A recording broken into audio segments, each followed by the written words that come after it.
It's a new week, and that means it's time for a new vlog. I think I really like starting my vlogs like this.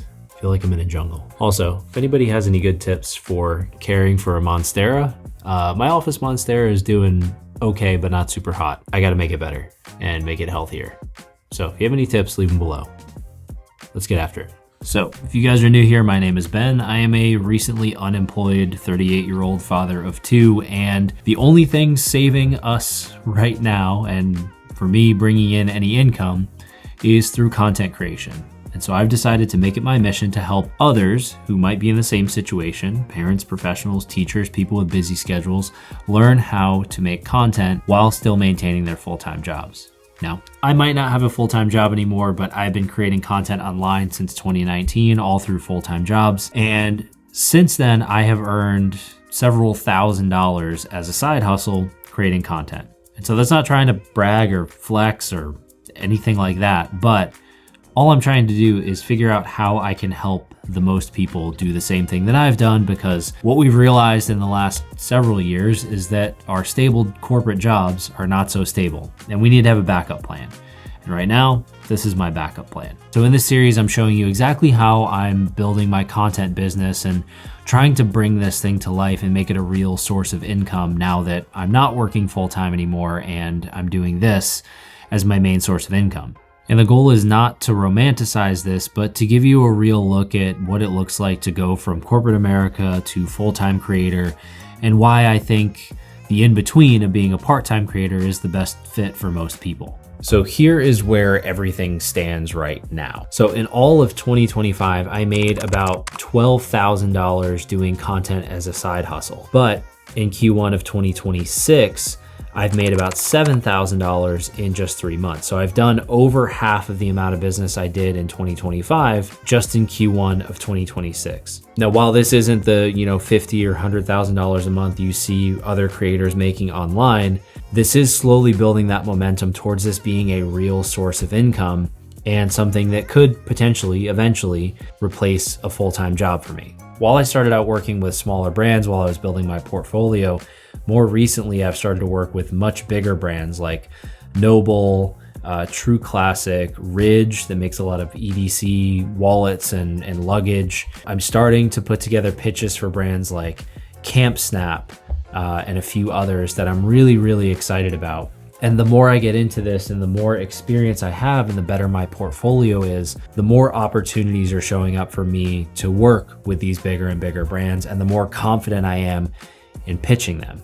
And so while the money that I'm making from content creation is nowhere near what I was making in my corporate salary, it is slowly moving towards being a real income. But on today's agenda, I've got a lot of brand work to edit. I've got a few things to shoot, and we got to go get a workout in because I'm really trying to do better about taking care of my health now that I'm not working at a full-time job and trying to build a business. I'm really trying to prioritize all of the things that really matter, like my health, my finances, my family, to make sure I'm putting my energy in the right places. So let's go get a workout in, and then we're going to shoot some brand work, and I'll show you guys what that looks like.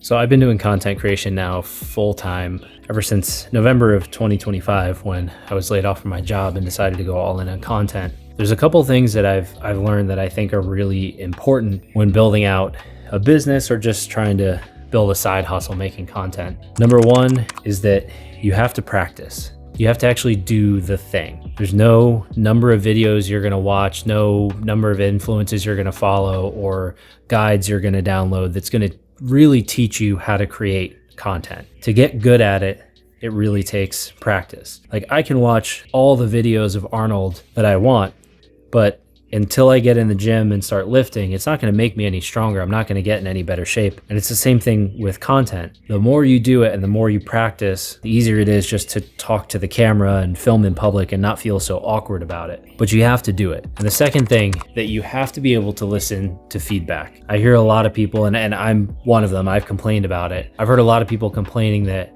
their videos don't get views, or they can't gain followers, or they can't gain traction online, and they want to blame the algorithm. The reality is the algorithm is based on people's attention. The algorithm will boost whatever people are paying attention to. And so if you're not looking at your metrics on Instagram or YouTube and seeing what your retention curve looks like, so are people dropping off in the first 3 seconds? Where are they interacting with your content? Like, are they interacting 10 seconds in? Or are they interacting 1 second in? Or are they interacting at the end of the video? Because each one of those tells you a different story. And then when you do find a formula for your content that works, how are you taking advantage of it? How are you taking that feedback and saying, okay, how do I add this as a structure or a framework to all of my other content to make it better? I think it's time to wrap up this vlog.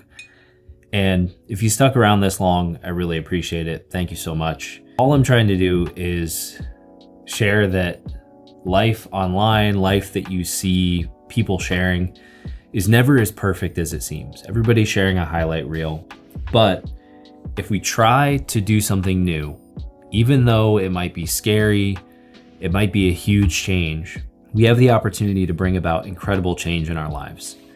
But we have to believe in ourselves, and we have to try, even when it feels hard, even when it feels scary.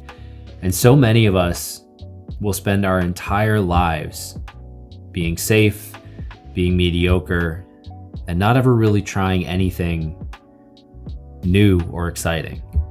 And while this might not work out, failure is not going to kill me.